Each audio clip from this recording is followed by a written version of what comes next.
കണ്ണൂർ പാൽച്ചുരത്തിൽ വൻ മണ്ണിടിച്ചിൽ. ചെകുത്താൻ തോടിന് സമീപമാണ് മണ്ണിടിഞ്ഞത്. കൊട്ടിയൂർ വയനാട് റോഡിൽ ഗതാഗതം തടസ്സപ്പെട്ടു. സന്തോഷ് എം ഞങ്ങളുടെ പ്രതിനിധി കൂടി ചേരുന്നു. സന്തോഷ്, എന്താണ് അവിടെ സംഭവിക്കുന്നത് ഇപ്പോൾ?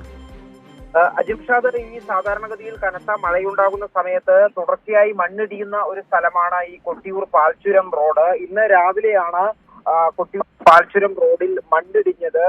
ഈ മണ്ണിടിഞ്ഞതിനെ തുടർന്ന് ഇവിടെ ഇപ്പോൾ ഗതാഗതം തടസ്സപ്പെട്ടിട്ടുണ്ട്. അവിടെയുള്ള ആ റോഡിലുള്ള ഗതാഗതം ഇപ്പോൾ നിരോധിച്ചിരിക്കുകയാണ്. മണ്ണ് നീക്കുന്ന പ്രവൃത്തി ആരംഭിച്ചിട്ടുണ്ട്. ഔദ്യോഗിക വാഹനങ്ങൾക്ക് മാത്രമേ ഇപ്പോൾ അവിടേക്ക് പ്രവേശനം അനുവദിക്കുന്നുള്ളൂ. കഴിഞ്ഞ ഈ ഒരു മാസം മുമ്പ് കനത്ത മഴയുണ്ടായപ്പോൾ അവിടെ മണ്ണിടിഞ്ഞ് വീണ് ദിവസങ്ങളോളം ഗതാഗതം തടസ്സപ്പെടുന്ന സാഹചര്യം ഉണ്ടായിരുന്നു. കണ്ണൂരിൽ നിന്നും കണ്ണൂർ വയനാട് ജില്ലകളെ ബന്ധിപ്പിക്കുന്ന റോഡാണ് കൊട്ടിയൂർ പാൽച്ചുരം റോഡ്.